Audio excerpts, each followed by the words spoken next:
Amen. Bien-aimés dans le Seigneur, bonjour, bonsoir. Tout dépend de l'endroit où vous êtes. Nous voulons parler de la part de Dieu aujourd'hui.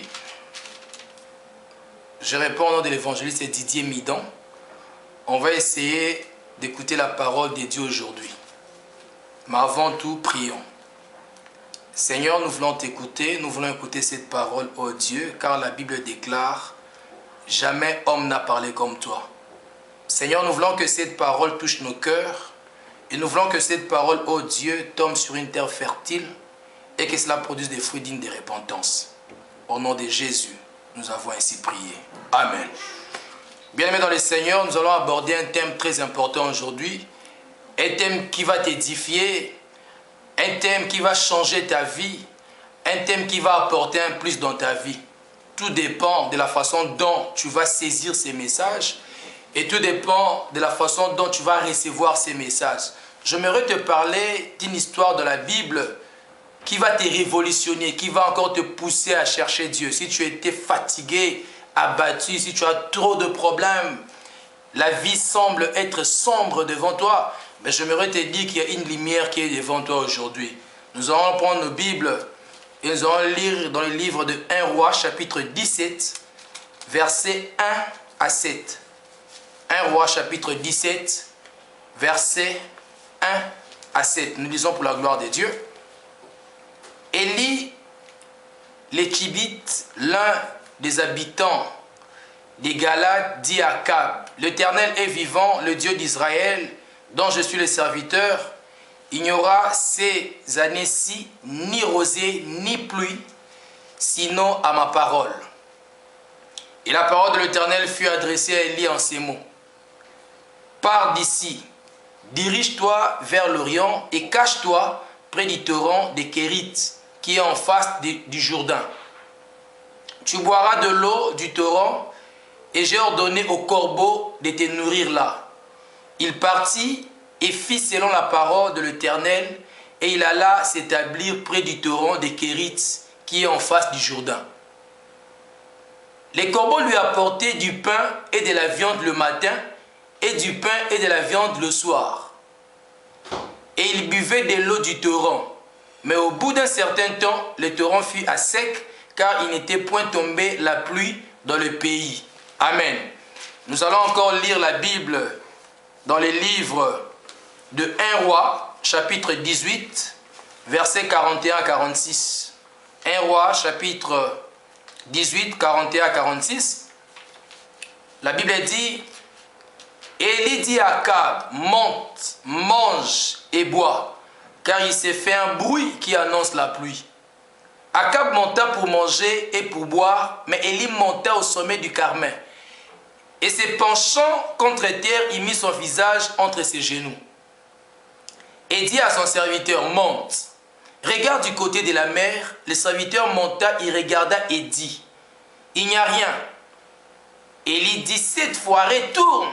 À la 7e fois, il dit, voici un petit nuage qui s'élève de la mer et qui est comme la paume de la main d'un homme. Élie dit, monte. Et dit à Akab, attelle et descend, afin que la pluie ne t'arrête pas. En peu d'instants, le ciel s'obscurcit par le nuage, les vents s'établit et il y eut une forte pluie. Akab monta sur son char et partit pour Jezreel, et la main de l'Éternel fut sur Élie, qui se saignit le rein et courut devant Akab jusqu'à l'entrée de Jezreel. Amen. Je veux te parler d'un thème très important, un thème qui va changer ta vie. On a lu la Bible, on a compris qu'on parle d'un homme de Dieu au nom d'Élie. Bienvenue dans le Seigneur, le thème d'aujourd'hui s'intitule « Une pluie s'annonce ». J'aimerais dire à quelqu'un que la pluie symbolise une bénédiction, que la pluie symbolise un changement authentique dans ta vie. On a lu la Bible, on nous parle d'un homme Élie, où il a habité quelque part, et la Bible déclare qu'il y avait un temps où il n'y avait plus la pluie. Et pendant que ce temps où il n'y avait plus la pluie, ma Bible déclare que Dieu avait pris soin d'Élie. Alléluia. Donc j'aimerais te dire qu'enfants de Dieu que nous sommes, nous avons de la valeur devant Dieu. Nous avons de l'importance devant Dieu. Je lis ma Bible, j'ai compris une chose, que Dieu nous aime tant. Comprenons un peu cet homme, Élie. alors qu'il n'y avait plus la pluie sur la terre, mais Dieu a fait que Élie soit nourri par un corbeau.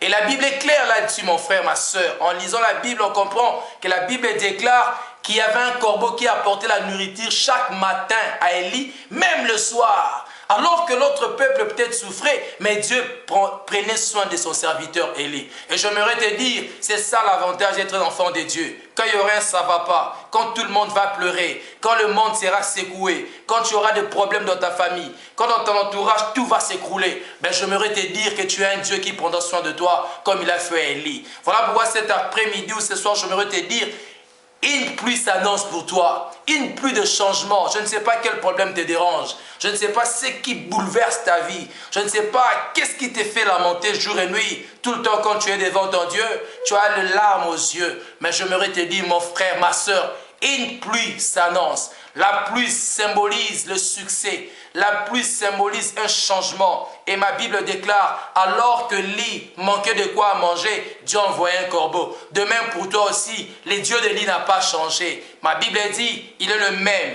hier, aujourd'hui, éternellement. Et j'aimerais te dire aussi, retiens tel que tu es là, un corbeau va prendre soin de toi, car les anges de Dieu sont encore en mission. Quelles que soient tes inquiétudes, quels que soient tes problèmes, Dieu va pourvoir à tes besoins. Dieu va envoyer un corbeau pour venir te nourrir. Si tu as un problème qui te dérange financièrement, si tu as un problème qui te dérange dans tes entrailles, tu n'arrives pas à avoir des enfants, si tu as un problème, tu n'arrives pas à avoir le mari, si tu as un problème, tu n'arrives pas à avoir un travail, mais j'aimerais te dire que Dieu va envoyer un corbeau et un corbeau viendra te nourrir. Là, on a l'histoire de la Bible dans un roi. Et j'aimerais aussi compléter en te disant une chose très capitale.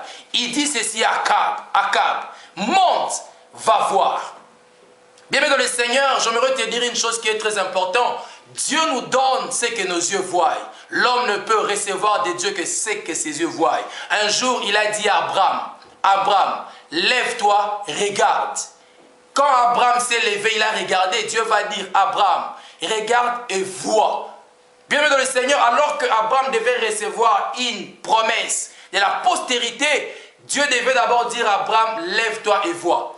Quand Abraham a vu, et Dieu va dire, ce que tu vois, je te le donne. Dieu ne donne qu'à l'homme ce que ses yeux voient.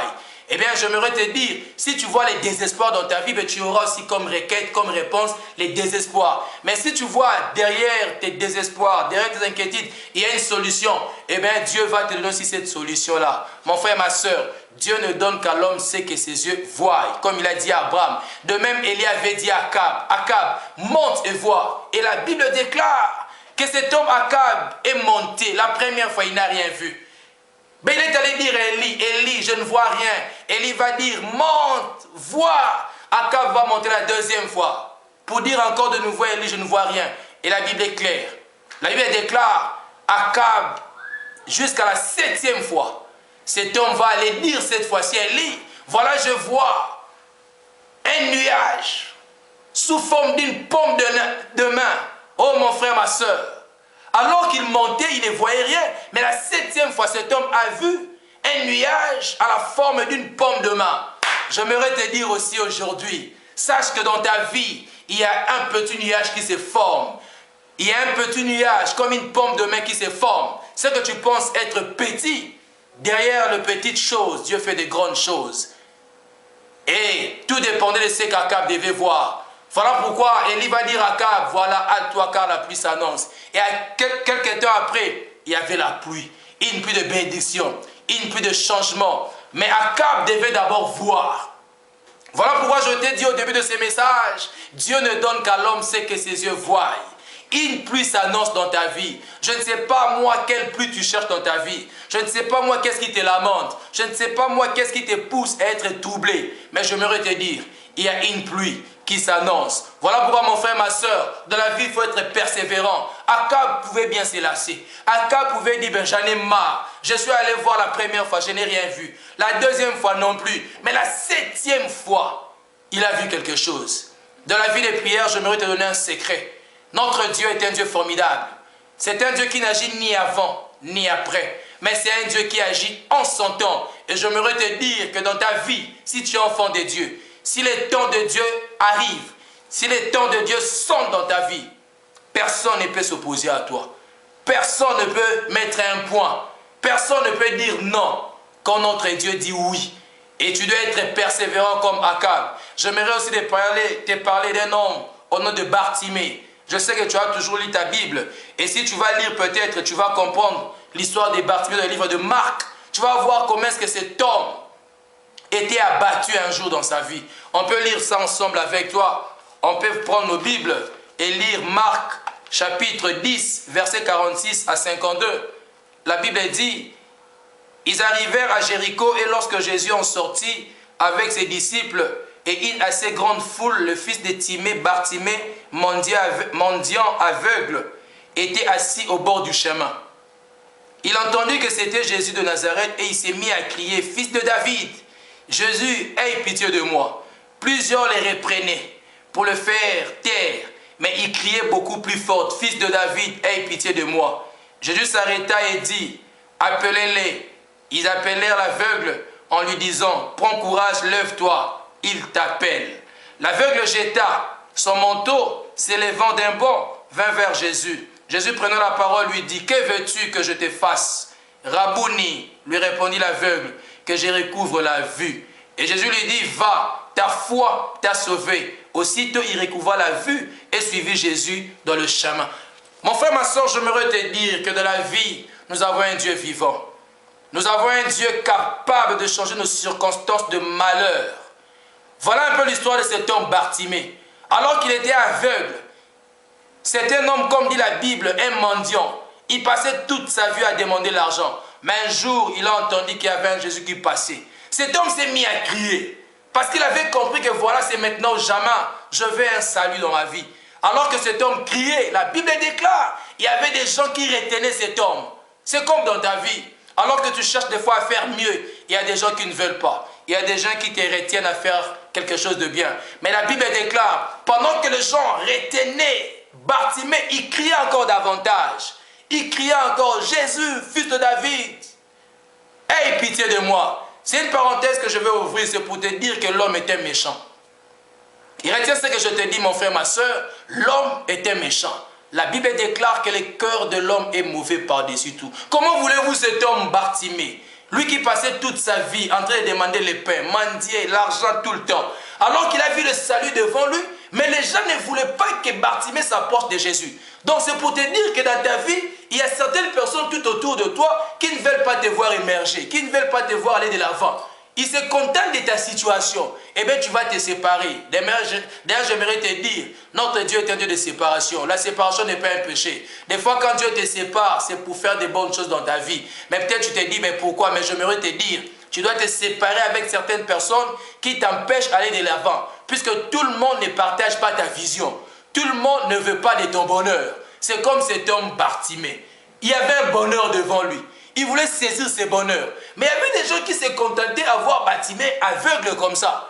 Mais la Bible déclare, alors qu'on retenait Bartimée, il criait encore davantage. Mon frère, ma soeur, quand les gens vont te retenir, quand tu seras au bout, quand tu seras limité, quand il n'y aura personne à côté de toi pour te secouer, j'aimerais te dire, le Saint-Esprit est là. Fonce dans la prière, cherche encore Dieu davantage. Sois persévérant comme cet homme Bartimée. Il n'a pas voulu se laisser faire par les gens qui ne voulaient pas qu'il puisse voir Jésus. Même s'il était retenu, il criait. Il criait. Et Jésus a dit, que veux-tu que je fasse pour toi?